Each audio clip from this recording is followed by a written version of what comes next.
Hello YouTube, this is Asatsu5 and this is going to be Christmas Part 2 with some things that I bought, gear that I want to test out and stuff that I'm planning on doing in the future. First off, Part 1 was mostly gifts from my mom and my brother and my stepdad. This is going to have a couple things from that side of the family, and then I have some things from my biological dad. Talk about that, and then we'll talk about some of the stuff that I bought for myself that I think is going to be really cool to try out. First off, this is something that my stepdad got me. When I first saw this, I thought this was a rope ladder, and I guess technically it is a rope ladder, and I made a YouTube short on this. It kind of fits together like that. You have a rope, and this rope has a lobster claw clamp. I can't remember what it's called. And when I first saw this, there was these trench lighters. I'll try to annotate a picture of them. That you would char the rope, and then you would strike a ferrocerium. It was just like a lighter. You know, you just strike it like a big lighter, and you'll get an amber on the rope, and you blow it into a cherry, and you would light your cigarettes with it. And you can also use it to light camping fires, which is not as easy to do, but you can do it. And I thought this was something similar, just with a lot more ferrocerium and a lot more rope.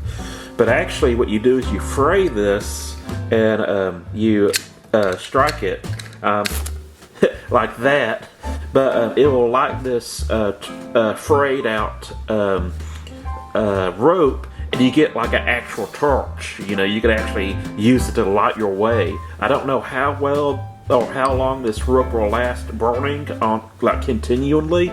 I just struck it a few times, and then it would light up. I'll hold it for like a second and a half, maybe 2 seconds, then I would pull it and put out the fire.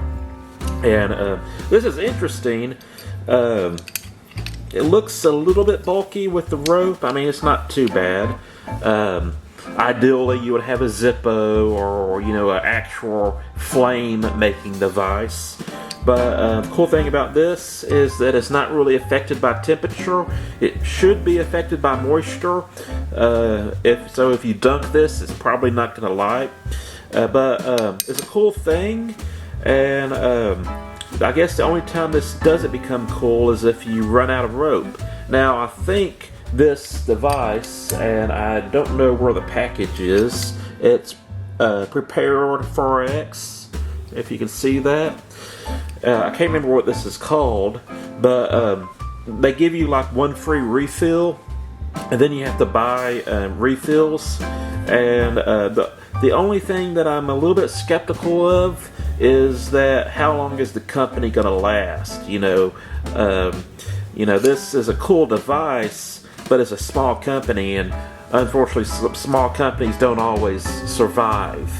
So I'm sure you can buy this this diameter rope and use it.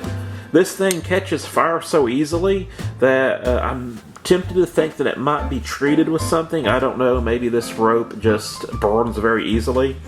I haven't played with a lot of different rope lighters and different materials to light things. Anyways, it's a cool thing.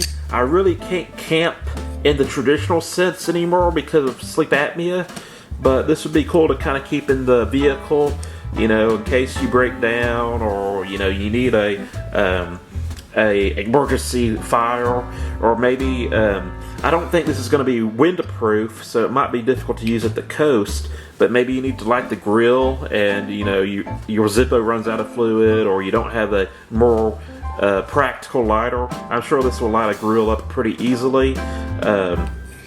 I'll have to try that though to be sure.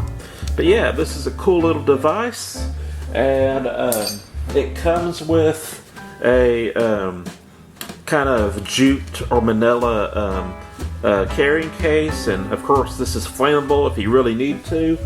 Some other things I got, and this is still from what I'm going to call my mother's side of the family, my mother's household. That was from my stepdad, and my mom. Every year she buys me deodorant and toothpaste and toothbrushes. That's just something that she does. I turned her on to native deodorant. I was telling her that I found this deodorant that has no parabens or aluminum, and I told her that I like this deodorant particularly because of that, and also this is a completely cardboard housing. There's no plastic, it's completely biodegradable, and since I was a beekeeper, and hopefully I'll be a beekeeper again, I'm trying to be more environmentally friendly. So I wanted something that was good for the environment, which would be a decomposable housing for my deodorant. So I get this with the cardboard. Anyways, she found this little tiny, this is plastic housing, but this little tiny travel native deodorant. Again, no aluminum, no parabens, and it's just a little travel deodorant. I don't know how well you can see that. And this is honestly one of the funnest things for me. I am my mother's child, and I love small travel things like this honey. I like these small jars of honey. I think they're cool. No, they don't last long, but if you're traveling and you need to carry honey with you, it's good to have real honey, and I just love these small jars. And so also I like my honey to be real, and unfortunately when you get those little packets, like those ketchup packets full of honey, that's a lot of times that's fake honey. It's like high fructose corn syrup and all these other ingredients. It's not real honey. And so Popeyes, the chicken restaurant, is really bad. They don't use real honey, and I refuse to use their fake honey on their biscuits. But I like having real honey, and I love these little jars. So to me, this is just one of those things that I probably inherited from my mom, loving these fun travel things. If you're into EDC and everyday carry, it's cool to have small miniatures of things that you use. That way, if you're out on the town or in the woods, you have that item and you can use it. And it probably wouldn't make sense to carry this onto an airplane. Maybe it will, but it's cool to have a little travel deodorant. Now, this is stuff other than that. This is some of the stuff that my dad gave me, and I asked for this Uplola speed loader for magazines. I only have one double stack magazine. Well, I have two double stack magazine guns. I only have one 9mm double stack magazine, and so this will be pretty much be used with my Prodigy, my Springfield Prodigy, and it goes from 9mm to 45, but specifically for double stack magazines. I don't think it'll work for my 5.7, but I got a separate speed loader for my 5.7 that I really enjoy using, and I don't know if this will work for single stack 1911s, but I plan on getting one more 1911, and I plan on getting another subcompact kind of pocket 9mm at some point. And so this, I don't know if this will work for the Pocket 1911. I'm wanting to get the upgraded Hellcat. I kind of missed my Hellcat. Anyways, back to other stuff. I asked for 10mm full metal jackets, and this is what he got me. And it's funny, this Selin Bellet, I've used this brand before, and the last time I used this brand, I thought I was getting 10mm Full Metal Jackets, because it's this 50 round size, but it was all hollow points. And I guess it was like, kind of like how with 357 Magnum, they have green and white box, and you can use it for defense, hunting, or target practice. It's kind of they'll do all around. And I guess that was what that was a do all hollow point, but these are actually Full Metal Jackets. And so I can practice with my 10mm 1911, and I'd like to get good enough to hunt with that and use it for defense as well, possibly single stack competition. And then this stuff is all stuff that I bought because I'm wanting to shoot more. I'm wanting to compete, do competition shooting on a local level, and also my core essential belt was kind of fudging on me a little bit. I know what's wrong with it. It's an old belt, and the little clip that clips onto the material was getting loose, and it was popping loose on me. It was releasing from the belt buckle. So how you fix that is that you cut the frayed area of the belt, and then you reclip it. But I decided to get a backup belt or a secondary belt, and that's what this is $17.91. I got me a $17.91 leather belt. I love the smell of leather, and this won't easily fail on me. It doesn't have the micro adjustments that the Core Essential belt does.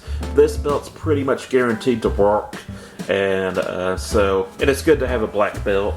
My Core Essential belt was like a nylon coyote tan, and this is a black belt, and so I got that. Also, this is kind of a peek at my gun bag or range bag. I went ahead and bought me a range bag. Usually I use my Maxpedition Falcon 2, and I still use the Falcon 2 when I go to gun shows. I want to carry my gun that I'm potentially going to sell or trade and stuff. But I decided to get a legitimate range bag. You see, I have they call this the John Wick symbol patch. I can't remember. It's like John Wick crest or John Wick emblem. It says Civis Pisum Parabellum, and that can be translated a couple of ways. Want peace for war. But what it's supposed to mean in its complete translation is if you want peace, prepare for war. And Latin is kind of a weird language. I can kind of read it occasionally because I study Spanish, but I don't know Latin. But you recognize 9mm Palabarum is 1911 for war. So para, for, kind of like in Spanish, bellum, war. So parabellum is for war. And C is if, and I'm not without me using Google Translate, I'm not sure what this is, and pisum is peace. So if supposedly want peace for a war. So if you want peace, prepare for war. And I thought that would be kind of a cool thing to put on a range bag without having skull and crossbones and go ahead and make my day. That seems a little bit more tame. And I also have the Flag of Gondor because I'm a big Lord of the Rings fan. I really need to buy another Flag of Gondor patch to put on my backpack or Maxpedition Kodiak. But I decided to put this on here and see how it'd look. And I upgraded what came with this bag. So I have ammunition. There's some more 10mm Full Metal Jackets. This is the Platinum Edition. I'm going to run a magazine of that. I already know this will function in there. I bought a Spec Ops staple gun because I plan on joining a private range instead of going to the public range. The private range hosts IDPA, steel matches, and stuff. So I thought it'd be good to join that club. So I'm going to do that eventually. And this one is mostly polymer. Has a pocket clip. Let's see. And has kind of a faux Picatinny rail. And what I really liked about this is how easy it is to open. And I have some staples in there, but it's really easy to open and close.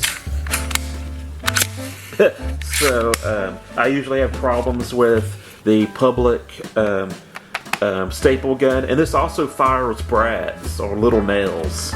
So I think that's pretty cool. And after I bought this one, which I think is really cool, and a certain percentage goes to veterans, so I'm still happy with my purchase, but they got another one where you squeeze it, and it cocks the staple gun, and then it has a trigger, like an actual trigger, and you pull it, and it releases the spring, and it shoots the, the staple. So a lot of times this one's pretty easy to squeeze, but if you squeeze really hard, you'll kind of bend and you'll kind of misalign the stapler. But I'm still going to stick with this one. I just found that other one after I bought that, and I decided that I kind of wish I would have got that one instead. But this one's still cool. There was the packaging, and it will shoot these brads and various sizes of staples. I don't think I have anything else in here other than my upgrade. This is my pistol rug or bag that I bought. This one came with a single plain pistol rug. It's very simple, not a lot to it. It just looks like an envelope that you put a single pistol in, but I decided that I might want to bring more than one pistol, so I got a dual pistol a bag, a rug, and this one has a pocket for magazines and stuff like that, which this does, the range bag does too, and along with a few other features. But this one holds two guns. So you got one right there. And then right here is my 10mm. I plan on taking it to the range soon. And I'm also going to take my 5.7, so it's good to have a dual pistol rug. And when I get more acquainted with this, I'll have a review on both the range bag, and I guess I'll talk about this as well. And it came with a stealth American flag patch. But yeah, that was just an upgrade I did to it. And I also bought Spec Ops staples.